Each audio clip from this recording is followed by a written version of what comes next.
listening to Hungry for More, an Epicurean's Dilemma, and I'm your host, Trish Close. Jessica Mozeico on the podcast today. She's the co-founder of Et Fille Wines in the Willamette Valley. In French, Et Fille means and daughter. And that's where this story starts. Jessica says her dad, a software engineer, had a passion for wine and winemaking. He did it as a hobby in his garage for years. In fact, she remembers helping him out. And by helping, we're saying clean this, and then go clean this again. She had a successful career in biotechnology marketing until one day dad called her up and said, I'm serious. I want to do this. I want to have a winery and I want you to be my business partner. She says deep down, she knew if she said no, he wouldn't go through with it. So for 14 years, side by side, they made wine together and had a successful winery. In 2017, though, her dad died tragically in a tractor accident. Jessica says in one day, she not only lost her business partner, but her dad and her best friend. She talks about what happened next, how she continues to honor his legacy to this day, and through her grief, she was able to find gratitude. Here's Jessica Mozeico.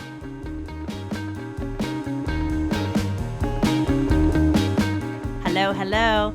Hello, Trish. It's so nice to meet you. Nice to meet you too. Thank you for joining me all the way from the Willamette Valley, right? Yep, exactly. Thank you for having me. Our beautiful neighbors to the north. One thing I do very much love about this state, obviously, is the wine countries that exist all across the state of Oregon. And I've said this before. You said you listened to maybe the podcast with Ian Birch. There is something magical about the Willamette Valley, isn't there? I totally agree. I always say we're tiny but mighty. So we're tiny because we only make up, believe it or not, I mean, here in Oregon, we forget this, but Oregon wines are only comprise about 1.5% of all of the wines produced within the United States. But we're mighty because we're growing at 3 times the rate of sales growth for wine overall. And despite producing only 1.5% of wine produced, we're make up 20% of Wine Spectator scores over 90. So wow. And I'm looking to change that glass by glass. Exactly. We're all doing our part. I talk about Oregon wine so much. But yeah, it's very important to me because I not only obviously love the state, but I love Oregon wine. Speaking of, where are you from originally? Actually, before we get into that, I do want to introduce you to everybody. I feel like I kind of already know you. Co-founder of Et Fille Wines. Et Fille means and daughter in French, correct? Okay. Yes, that's right. There's a lot to your story, and I'm excited to get into it. But first, I want to talk about where are you from originally? I'm originally from Hawaii, and we moved to Oregon when I was 5 years old. And we moved because my dad was a software engineer and this is where the jobs were. So we moved here to Oregon. And I just remember my mom and I being very cold for a long time. Yeah. Yep. So, and I also read you're half Japanese. Yep. So my mom's Japanese from Hawaii. So I am considered Yonsei or 5th generation because my great-grandparents came over to Hawaii from Japan to work on pineapple plantations. And then my dad was from New York City. He was the child of immigrants. His mother was from Hungary. His father was from Lithuania. They were both Jewish. They fled during the war and eventually found their way to New York. And my dad met my mom in Hawaii because he was in the Peace Corps and he was training in Hawaii, and that's how they met. So I was born and raised in Hawaii until I was 5 years old, and then we came to Oregon. I love that story. So dad has Jewish roots. Was dad Jewish? Yep. Okay. As far as in your family, were there traditions? Were there Japanese traditions, Jewish traditions? Was all of that shared, or did you lean heavily on one or the other? All of the above. But I would say I probably relate especially closely to the Japanese side, because when I was growing up, we went, all of our family was still in Hawaii. And so we would go to Hawaii quite frequently to see our family. Awesome. So, but I think being biracial, I look like I could fit in most places, but belong nowhere. Because when I was growing up, I always felt like I could totally relate, but not completely fit in on the Japanese side. And same thing when I would go to New York on the Jewish side.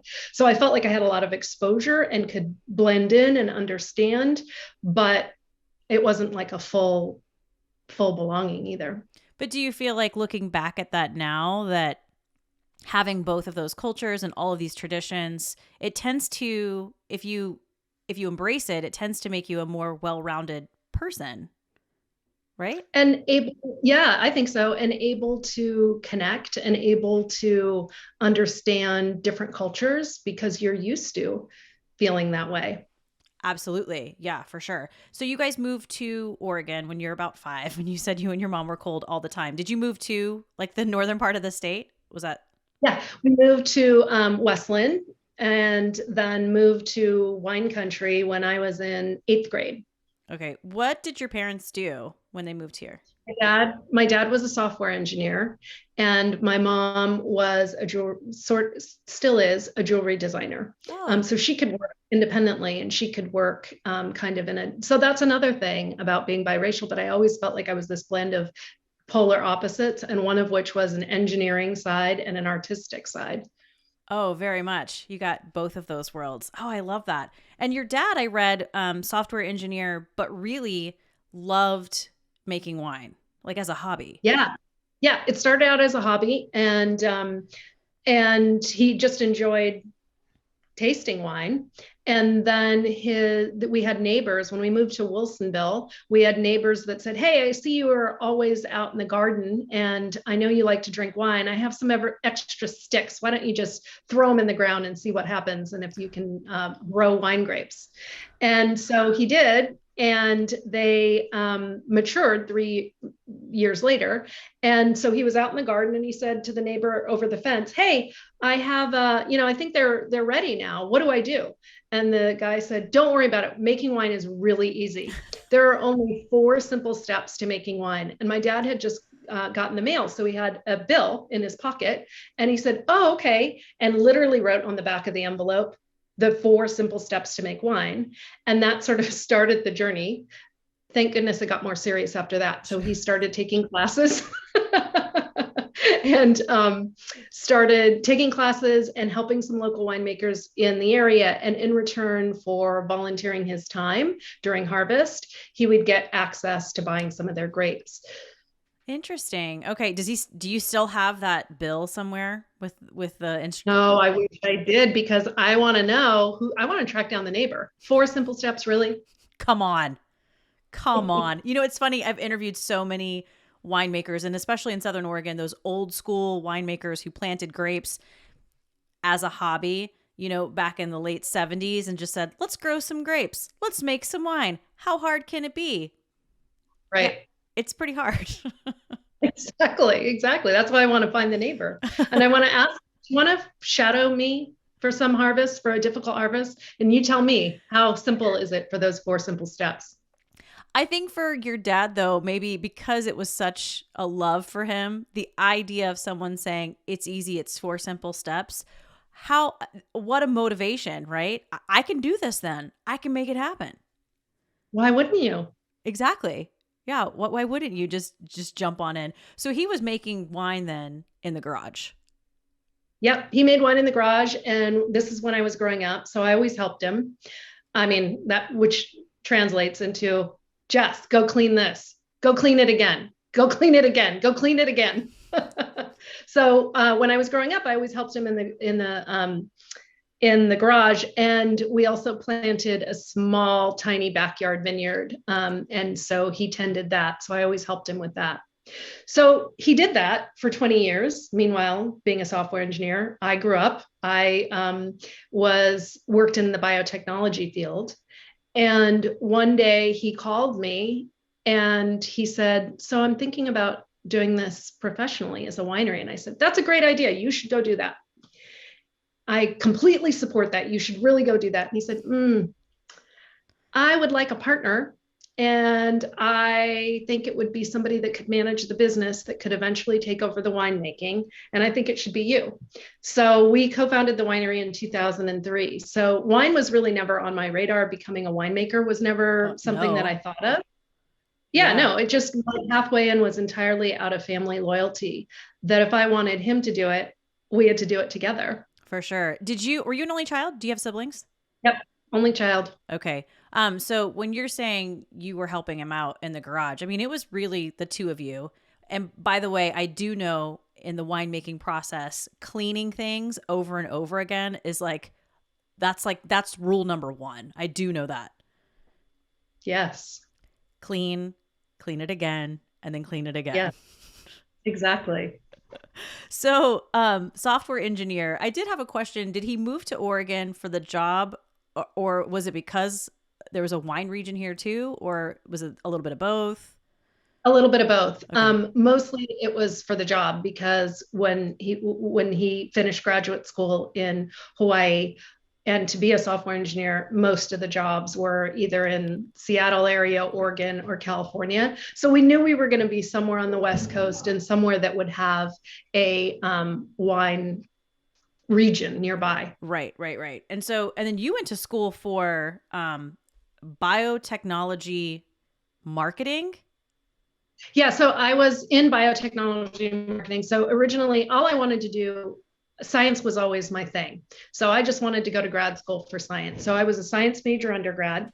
And then during my senior year of college, I was realizing that while I loved science, I was spending so much time in a dark lab with rats that was great, but I was really missing humans. And so I happened to sit next, I was flying back. So I went to college in New York, and I was flying back to college, and I happened to sit next to a woman who was vice president of research and development for Eli Lilly and Company. And she explained to me what it is she did in drug development. And I was fascinated. And this poor woman, she was just trying to take a peaceful flight. You were one of those. You Yeah. were one of those. Totally. This eager beaver 21-year-old. And I'm like, okay, and then how do you do this? And then how do you make decisions about this? And then, well, but don't you think you could use this for that? This poor woman. So I decided I was really interested in drug development and that side of healthcare and science. So, but I really didn't know what that meant. So I went into consulting after college for basically doing management consulting or strategy consulting for pharmaceutical, biotech, and medical device companies. So a typical project would be something like, we have this drug in diabetes. Is there a market opportunity? Do we think this thing is going to work? And we would do the financial modeling and assessment for that. Okay. And then go ahead. Yeah, no, and then from there, I realized very quickly that I needed to move on and get an advanced degree. So I went to business school at Wharton in Philadelphia and concentrated in healthcare management and marketing. And after that, I got a job in marketing for a biotechnology company. Okay. Essentially, marketing, branding, drugs that were being created. Exactly. Okay. So like the commercials? Well, we didn't do so much in direct to consumer because I was working in like oncology and cancer and autoimmune diseases. So it was more marketing to physicians and payers and yes, patients, but a little less on the direct to consumer side. Gotcha. Was it a lot also explaining to doctors, kind of giving them that this is what it is, right? Like, Totally. This is what we've created. This is what it is. This is how it can help. Exactly. Okay. Exactly. I don't know if you hear my dogs barking. Well, I'm just grateful that it's not my dog barking because she's probably going to start barking soon. Yeah. Well, she's probably going to hear my dogs and she's like, what are they barking at? I'm going to bark too. I'm just going to ignore them. So it sounds like, though, you loved that job. Like you were pretty happy there. I loved it. I loved it. And that's all I ever wanted to do is continue to progress and, focus on drug development. And I absolutely loved it. So it just was never on my radar until my dad called me. And I thought, if I don't say yes, he might not do it. And So we started the winery together, and I didn't quit my day job for a couple of years.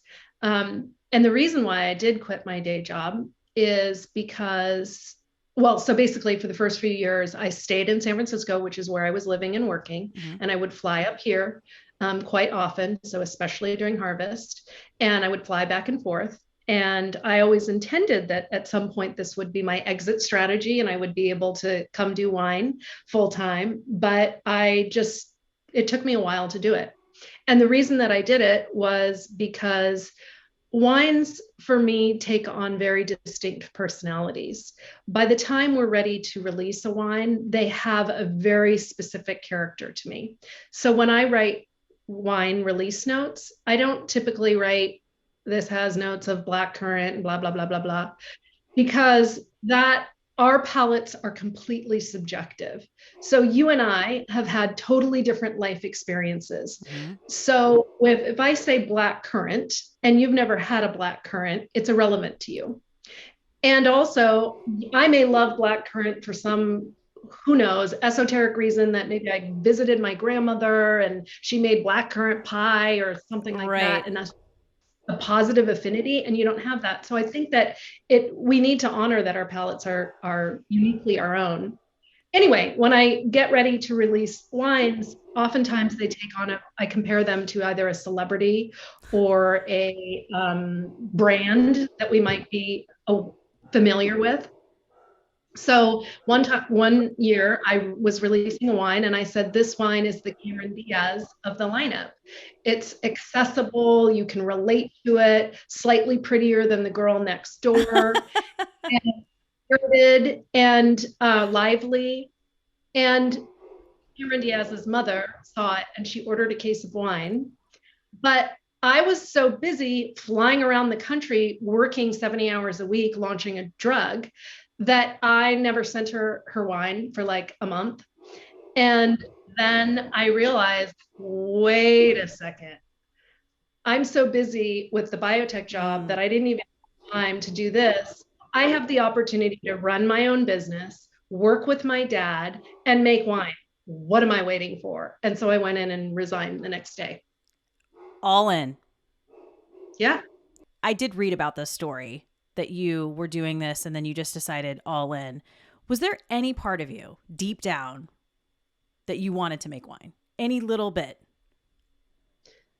At that time, I wanted to create wine, but I was happy with my dad and I doing it together. And I knew that at some point I would need to take over that piece of it. But I would say that evolved. It wasn't from the beginning. From the beginning, the appeal to me was working with my dad and building a business. Whether the business was wine or drug development, like it was just building a business. It was the part about it being wine was something that cumulatively grew over the years. And now I can't imagine doing anything else. But that part grew and it grew slowly.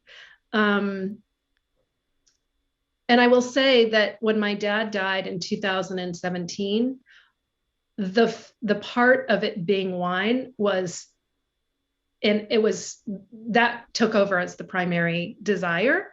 And I think part of it was that when my dad died, it was a very, very, very hard time it would be for anyone. And I realized that there was something so powerful about the fact that wine happens, it matures, grapes grow. The world doesn't stop because you're in grief.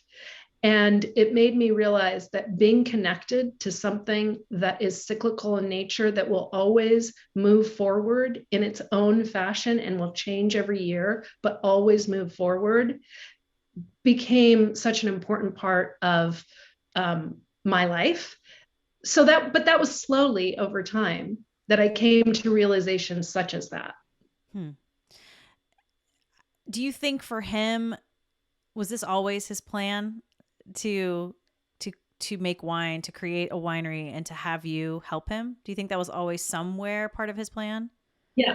Yeah, I do. And he tried to not pressure me about it. And he would sometimes say, you don't have to. You don't have to leave biotechnology. But I knew it was his dream. Right. And you And said, now that go ahead. oh, sorry. Well, now that I have a daughter, I get it. Mm, Like to build a business with your child and to spend your life in revolving around the cyclical nature of the seasons and the fact that, wine is one of those things that brings us together despite all of our differences. So wine makes people happy and it makes them connect mhm. and share an experience that they could be completely across different generations, genders, political beliefs, whatever. And you come together around wine and you have that common experience and that appreciation for the present moment. And there are so many powerful things that wine does that are deeply important. And so I can't imagine anything else. Um, you said if you didn't say yes, you had a gut feeling that he wouldn't do it. And Yeah. so was there an element of like sacrifice for you in that? Do you ever feel like you were sacrificing? No, not at all. Not at all. I think I didn't know it at the time, but he was giving me the most beautiful gift possible. The most beautiful gift that I am so blessed that I got to work with my dad and build a business for 14 years. I mean, that's pretty incredible. We worked side by side together. We either were together every day or minimally, we talked on the phone like 3 times a day. Mm-hmm. Every single decision we made together. And that is an irreplaceable gift. 1000%. Because as you mentioned, he died in 2017 suddenly. It was a Very, tragic death. yeah. Yeah. Yeah. He died in an accident. So, my daughter and I had been over to the house and had dinner and spent the night. And in the morning, my daughter and I were leaving. And I was saying to my dad, oh, well, you have to do all these things. I have to do these things today, and I'll see you at dinner. And I was planning to come back for dinner. And he had to go out and work in the vineyard. And he was in a tractor accident and killed instantly. So it wasn't at all expected. And I think, he was 70. He had just turned 70 when he died. So he was going to die at some point, but there was no preparation. There was no illness. There was no, he wasn't really old. Mm-hmm. And so, yeah, it was very sudden. And I can't imagine, obviously, there's emotions that happen with grief. Um, were there emotions at all regarding the business that you didn't see coming? You do Oh, go through. totally. Okay, yeah, I was going to ask you like, so what I was that? Yeah, so I felt like in the first year or so that I was living in this triangle of grief, of overwhelming sadness, because he was my best friend, my dad, and my business partner. So all of that was gone in one moment. So overwhelming sadness, feeling overwhelmed about the business because while we were making our decisions day to day, our decisions and managing things, there were so many divide and conquer things that he knew how to do that I Sure. didn't know how to do. And they were never on our radar to talk about it. And so I was feeling completely overwhelmed about the day to day management of the business.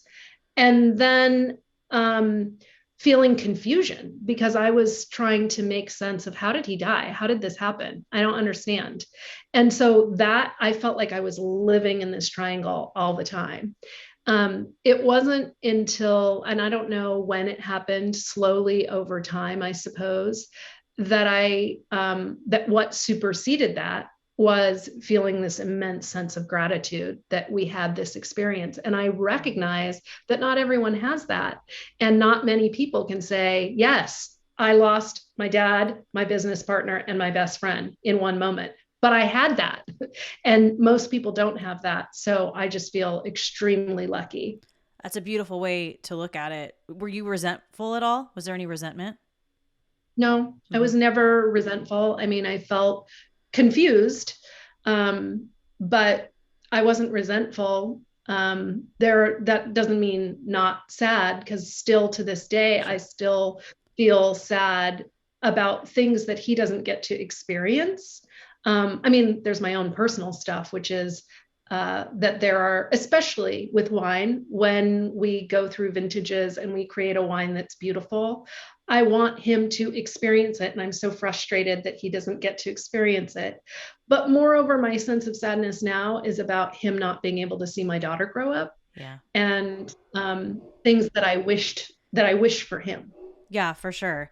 I think that is beautiful, though. You said at some point the gratitude kind of took over, and that was really what your focus was, because you're right. I mean, there are so many, especially little girls out there, who have zero relationship with their dad. Mm-hmm. And the fact that you had not only an amazing relationship with him, you had this beautiful thing that you guys created. You created it together. Like, you'll always have that. Yeah. It's beautiful. Exactly. And Et Fille in French means and daughter. And that was very intentional, correct? That's right. So a lot of Burgundian producers will call it their last name Et Fils, E-T-F-I-L-S, which means and sons. And so we just jokingly, so when my dad made wine as a hobby, his label was called Wild Horse Mountain, because we live on Parrot Mountain, and Parrot Mountain historically used to be called Wild Horse Mountain. And so he made it as Wild Horse Mountain. And then the first year that I helped, we jokingly called it Et Fille, just because I had helped, and daughter. I'm the only child. I'm the only daughter. So there is just one. And then it just kind of stuck. And then when we went to form the winery as a professional entity, we couldn't use Wild Horse Mountain because there's a Wild Horse winery in California, and Et Fille just stuck. So that's usually the best names, right? The nicknames or the things that you just that come out organically. That's usually what sticks. And so it's brilliant. It's absolutely brilliant. I love it. Do you think this is Et Fille is his legacy? Like what he left behind, what he left to you, his legacy? Yeah, I think his biggest legacy is the way he lived his life. You know, my dad was the type of person that always was showing appreciation for other people. Mm-hmm. And so he was not, so the day before he died, we had gone out to lunch, and we were in the parking lot going to our separate cars, and he put his arm around me and said, "I love you, kiddo." And that's not abnormal. I mean, he used to do things like that all the time. He was pretty expressive about showing gratitude and appreciation for people. And what I realized after he died was how vast that was. And I heard all of these stories about things that he would say to people that made them feel seen and heard. And so I think his greatest legacy is exactly that which he gave to all of us that knew him. And then secondly, I do think that, I mean, I can only say that I feel that I have the honor to move this business forward and continue to grow it, and that I do so in the hopes of honoring his legacy. That's amazing. I love that. In the winery, do you ever feel him with you? Do you ever hear him? Absolutely, all the time. I hear him. I feel that if you're open to things, and I know everybody has their own beliefs about lots of different things, and I will say that my belief about what happens after death has changed a lot since my dad died. And I believe if you're open to seeing signs, you find them all the time, but you have to be open to it.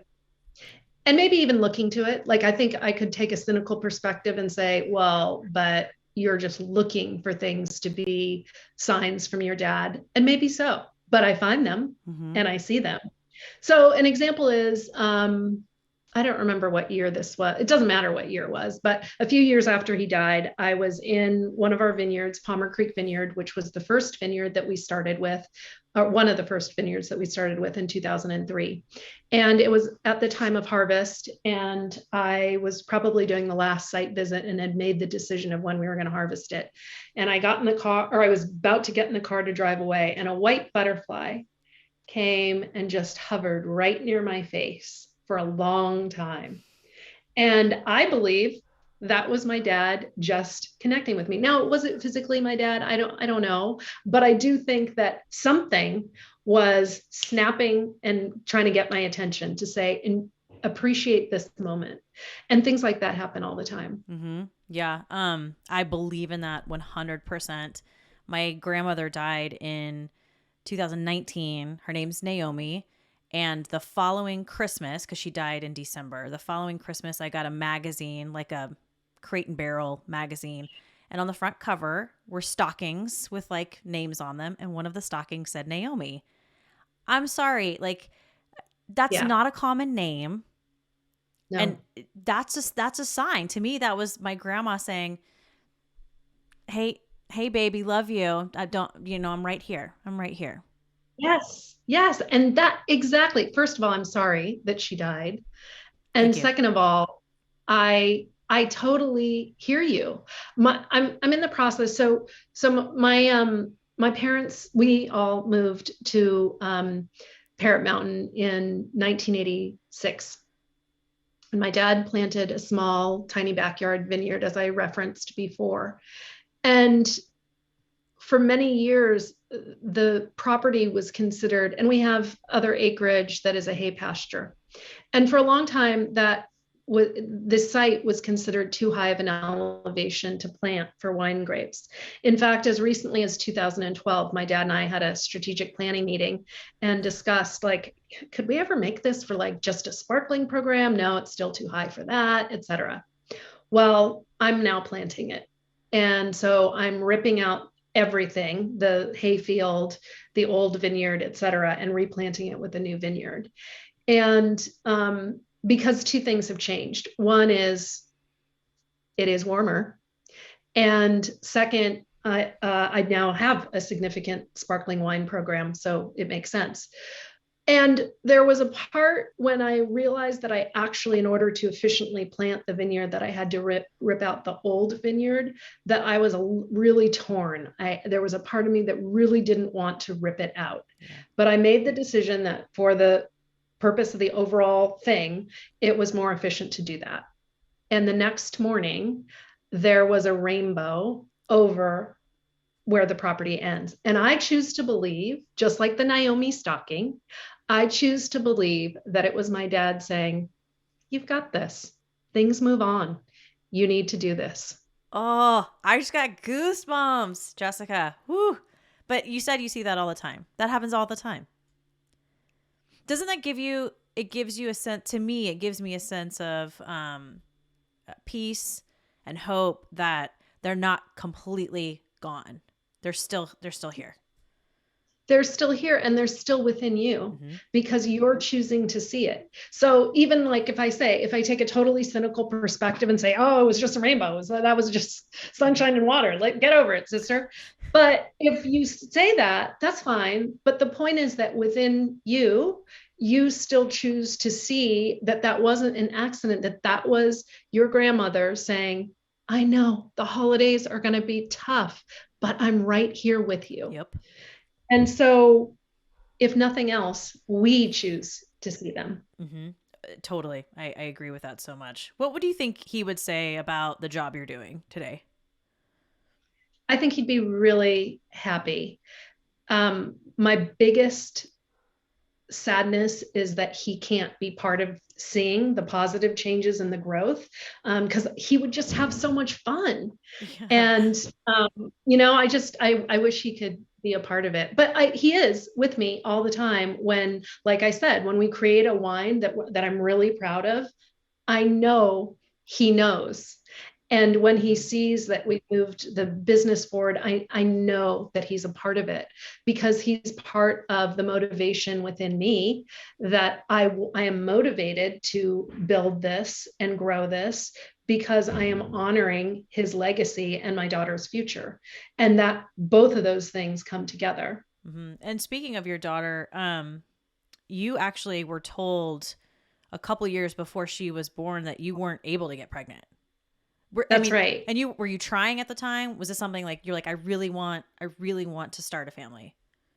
Yeah, I really wanted to start a family, and I was going through IVF, Mhm. and I failed all 3 rounds of IVF and was diagnosed with unexplained infertility and told that I never would have a child. And so I went through a year or two of reckoning, and then got divorced. And so I went through a period of thinking, well, do I have the strength to adopt on my own? Is this something I'm going to do? And I had concluded that it wasn't something I was able to do at that time. And then I got pregnant at age 42. Yeah. So she is truly a miracle child. And then she was born 2 months prematurely. I was on the way to the airport for my last flying business trip, Mm-hmm. and my water broke. And so she was born 2 months prematurely. We spent the first month of her life living in the NICU together. And she now is a happy, completely healthy, developmentally adjusted 6 3/4, because she will not let you say 6 1/2. If you were to say you're 6, she would say, I am not 6. Babies are 6. Well, that she's being accurate though. She's accurate. Yeah. You don't Mm-hmm. round. You don't round when you're talking about. I mean, I would never in a bazillion years say I'm a more than 42. Hell no. Right. No way. Um when your water broke, did you have like a sense of sheer panic like it's way too early? No, I was clueless. I was completely, want to know what I did? I was supposed to have a meeting in San Francisco. And by the way, I was also getting together with my 2 best friends in San Francisco. Unbeknownst to me, they were throwing me a surprise shower, but I didn't know that. So I had no idea. I called the person that I was having the meeting with, and I was like, hey, I think my water just broke. So I need to stop over at the hospital, and then I'll be on a later flight. So if we could just move that meeting back, that would be great. And then I called my friend, one of my best friends, and I said, so I don't really know what's going on. I think maybe my water broke or something, but I'm still planning to make it tonight. I mean, I'll be there in time for dinner. And then when I was seen by the OB on call, he said, I don't think you understand. Right. You are not going anywhere. You are the first time you walk out of this building is going to be with a baby in your arms. Exactly. Yeah. They're like, excuse me, no, Jessica, you're a resident now of the hospital. You go find your bed and get comfortable. But it was scary after she was born though, right? Because she was whisked away to the NICU Yeah. instantly. Yeah, I mean, it was scary actually while she was Mm-hmm. before that, because so they had said, look, our goal is to keep you on bed rest for as long as possible, a couple of weeks. So get yourself cozy with reading materials because you're going to be here for a couple of weeks. The worst thing that could possibly happen would be if you went into labor now before, we have an opportunity for the lung surfactant to take root. So we just need to keep you out of labor. And then I went into labor a couple hours later. And so we did an emergency C-section, and then they put her on me, and then she was whisked away to the NICU. And then the next morning, when I could get into a wheelchair, I went over to see her, and she was hooked up to all of these machines. And the neonatologist on call said, welcome to your new full-time job. Ah. So yeah, it was, I mean, once again, I feel so extremely grateful that we made it out of there with, that she's healthy. Mm-hmm. Yeah. And I read this online. Your dad very sweetly wanted to make a wine and put a bottle away for her. Her name's Gabriella. Put a Yes. put a bottle of wine away from her so on her 21st birthday she could have it. Much like when you turned 21, I read he was so excited to be like, "Here, sweetie, here's some Yeah, wine." um, exactly. but that was the last wine. I read it. That was the last wine Yeah. he helped make. Wow. Yeah. How Yeah. poignant. And so it was supposed to be just a one-time deal. Like we were just going to make a little bit of wine to commemorate her birth year. Hmm. And um, and I was still in the NICU with her. So he went off and made it. And we only made enough for our wine club and for our family celebrations. And it was just supposed to be, that's it. And then later, when he died, I was standing in the barrel room looking at, like 100 barrels. And there were 3 lots or sections that stood out to me as being the best in the cellar, but they needed some time to age and mature and to come around. And I decided at that point that the Gabriella Pinot Noir would always be kind of our best foot forward or our highest end wine that is meant to age. And so now it's an ongoing part of our each vintage. And we do give a portion of proceeds of all sales of that back to the NICU where we were at the Providence Portland NICU. And we're still really involved with Providence Portland NICU. Just so many like full circle moments where, Totally. here's your dad starting this winery. He asked you to be involved. Your daughter's born premature. He wants to make this wine and it's still being made. I mean, just, it's very, very beautiful. Oh, thank you. Well, I think full circle moments are what it's all about. I mean, I'll tell you that when I was leaving biotechnology to work in wine, there was a part of me that felt like, gosh, I'm out there kind of saving the world. I mean, we're developing drugs that are meant for people that have cancer, and it's meant to extend lives. How can I go from that to making wine? Like, is that still? But what I've found is that it doesn't matter what you're doing, as long as you're thinking about your why and you're thinking about your how. So for me, my why is about family. It's about building something that honors my father, that honors my daughter's future. And my how is running a business in a way that fits with my values. Mm-hmm. And so we all can do that. It doesn't matter what we're doing. You don't have to be, curing diseases to be thoughtful about allowing things to come full circle, about being thoughtful about expressing gratitude for the fortune that you've had and trying to give back. Mm-hmm. I always say you have to ask yourself why. Why are you doing the things that you're doing every single day? I worked in a newsroom for a really long time, and I would always tell my reporters that. Why are you doing the story today? If you can't answer that question, our viewers aren't going to care about why you're doing the story today. Like, why? Why do we care? Why are we doing this?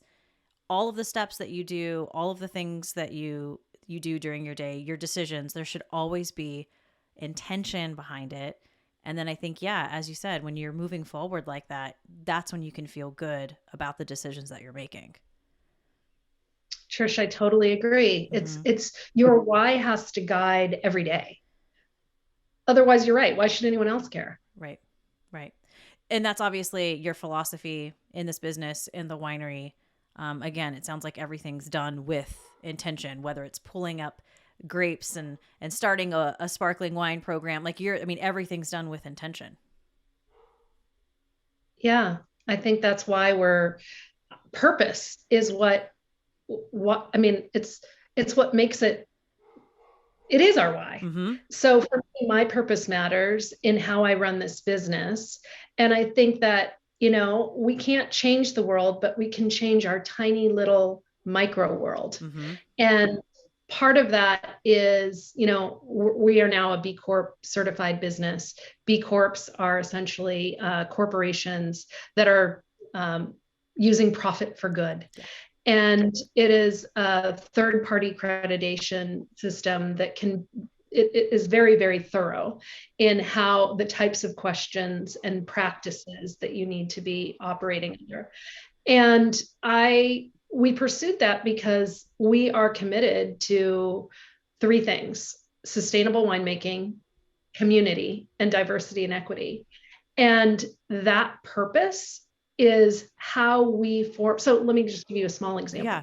I'm going to change, a whole lot of inequity within the wine world, just one little person, one little winery, but we can make the economic system in which we operate a bit more aligned with our values. So an example of that is when I need to find a new supplier, whether that is a photographer or a caterer or whatever it is, I at least will consider Do I have the opportunity to support a business that is owned and operated by an underrepresented community?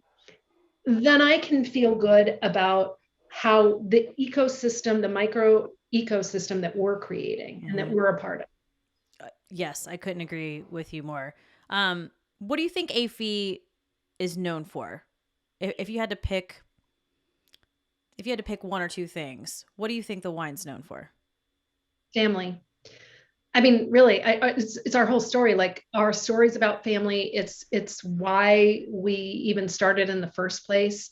It's why we make wine. It's what we hope bring accompanies the wines. So it's less about the specific wines or specific types of wines we make, and it's more about what is meant to accompany them. And you said you started a sparkling wine program. I Yeah. don't know if you know this, but I just wrapped up a 5-part series on bubbles because I'm obsessed with bubbles. They're so fun and interesting. When did you start the bubbles program? I started, well, a few years ago, but I saw the story that you did on Irvine and Roberts, and I loved it. I loved that that it kind of walked through the process, because I think a lot of people don't realize that once you bottle, in fact, we're bottling our bubbles tomorrow, and then it will go into tirage. And so it will be laid down for 3 years. So a lot of people don't understand that. Like we sold out our bubbles and they're like, well, when is it coming? When is it coming? I'm like, oh, like 3 years. That doesn't mean we're not working on it. Right. It's such a labor. It's such a labor of love. And I interviewed, he's a French winemaker here making his own brand, and some of his bubbles are in Entourage right now, but he hand riddles every single bottle, and his disgorging line is a wood palette, and he hand disgorges every bottle, which is just mind-blowing to me. And when you explain that, when you break that down for people, then they go, oh, I get it. It's like, yeah, it's an investment. It's a labor of love. And he was joking. He's like, I don't know about love so much, but labor. It's definitely labor. Right. Lots of labor. What was the reason behind you starting a bubbles program? Just to be different, something you wanted to do? Something I wanted to do. I love bubbles. If I'm not drinking Willamette Valley Pinot Noir, I'm probably drinking bubbles. I'm probably drinking grower champagne. And see, yep, I'm right there with you, Trish. Preach. They're so good. And so for a long time, we didn't make it. In fact, like I said, as recently as 2012, when my dad and I were talking about it, we didn't make bubbles because we weren't, honestly, because I'm such a grower champagne freak that I felt like, gosh, the value you can get and the quality you can get, I don't think we can come close to it. And what changed is that the level of quality in bubbles in the Willamette Valley shot up so quickly that all of a sudden I was like, we can do it. We've got this. For sure. And it's been a tremendous. I apologize for my ignorance. What's grower champagne? I've never heard of that. So grower champagne, yeah. So within the Champagne region, there traditionally were big houses. I mean, name any Moet, Veuve Clicquot, right? Yeah, exactly. Anything that comes to mind. Big houses that bought up a lot of different, essentially independent grower farms, their grapes, and blended it all together. And what happened maybe 20, 30 years, I can't remember, 20, 30 years ago, some of this, and most growers or some growers would keep a little bit of it and make a little bit just for themselves, but then sell it to the big houses. And there was some of that started getting imported into the United States. Okay. And we realized, wait a second, this stuff has a ton of character. So when I say grower champagne, what I really mean is not big house brand champagne, but small independent growers, just like a lot of us are in the Willamette Valley. Oh, that's so fitting. Yeah, I love that. I do love the idea. I don't want to like harp on this whole full circle But I do love the idea that you talked about even just the bubbles. Like you talked about like this with your dad, and then you started this program, and it's obviously very successful because people are asking when are they going to get more bubbles. Again, looking back, a lot of people could say, you were really successful. You had a consistent job where winemaking is risky, especially when it comes on the farming side. Any regrets? No, I think anything that gets us to where we are, if we've taken the opportunity to learn from it, is exactly how we were meant to get here. I will say that if I were giving advice to somebody else, I would say don't sit there and, dip your toe in the water for like so many years. If you're going to do it, dive into the water and commit, because it took a long time for me. Honestly, it wasn't until my dad died in 2017 that I committed wholeheartedly without any consulting projects for biotech clients, without, getting some income from biotech. It took that long for me to fully 100% commit without looking elsewhere. And that is the point at which our winery started to grow. And so I believe that had I done that earlier, so that, of course, there's a part of me that regrets, like, why didn't I do that earlier so that my dad could be part of that growth? But it got us to where we are. Absolutely. Yes. Well, speaking of that kind of advice, we can wrap up a little bit. I want to get to the final three. Best advice you've ever been given. Okay, I know I was supposed to come up with one, but I actually have two. Good. And both of these, I mean, I've already shared one of them, which was my dad, how he was always like acknowledging and appreciating people. So that's certainly number one. But my other two are, I had a former boss and then client that told me, be true, be true, be true. In business, in personal life, it will never fail you. And then the second very tangible is I also had another boss that had a long commute into work. And he said that every morning on his drive into work, he would say, whose day could I make a little bit better today? And he would specifically go out of his way to say, come to my office, for example, and say, hey, I just want to let you know, I really appreciated the presentation you put or the analysis you did for blah, blah, blah. He was always thinking about, in your world, whose day could you make better today? Wow. That's amazing. I'm going to write that down and take that with me. I like that. That's a good takeaway. What's your happy place? Well, once again, I have two happy places. Good. Hawaii, because that Hawaii is Hawaii is it was my home, and it's so important that my daughter grows up with a strong connection of local foods and local traditions, and then our vineyard. Our vineyard here at home. That is the place where my dad planted it. He died here. And it is our rootedness. Home and home. Yeah. Yep. I feel that. South Carolina will always be my home. Oregon is now my home. So I get that. You can have more than one, and they both can be your happy place for sure.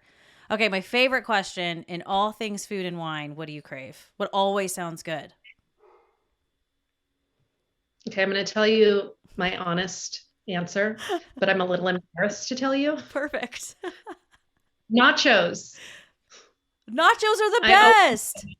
I know it's not so highfalutin, but that's what I would take any day of the week. I would even say I sometimes just like good quality tortilla chips and some cheese, throw that under the broiler. Yeah, totally. Shovel it in. It doesn't have to be loaded with anything else. Just good clean nachos. And then on the beverage side, anything that you just are like, oh, Champagne. That sounds good. Champagne. Yep. I mean, really, if I'm not drinking Willamette Valley Pinot Noir, it's probably champagne, or it might be like Northern Italian Nebbiolo. Ooh. So nice. Barolo, Barbaresco. Okay. I do want to continue my bubbles tour up north. Yeah. I would love to feature Et Fille Wines and Et Fille Sparkling Wines and one Jessica Mozeico. Just saying, I'm going to put that little bug in your ear. Sounds great. And I think there may be people's in our future, Trish. Yay! I love that. Thank you for sharing your heart. It's not always easy to talk about the people in your life that you love so much that are no longer with us, but he is still with you. Howard was his name. Mm-hmm. Yep. So I'm gonna have a glass of sparkling tonight, and I'm gonna cheers to your dad because Oh, thank you. I absolutely love the daddy-daughter story, especially as Father's Day is coming up, and I can't even imagine how either difficult or special that is for you. Yeah. So thank you again for opening up and sharing your heart, and I so appreciate you and your time today. Jessica Mozeico, co-founder of Et Fille Wines in the beautiful Willamette Valley. Thank you so much. Thank you, Trish. You've been listening to Hungry for More, an Epicurean's Dilemma with me, Trish Close. You can watch this podcast and subscribe on my YouTube channel. Just search Hungry for More, an Epicurean's Dilemma. You can also listen and subscribe wherever you like to listen to podcasts.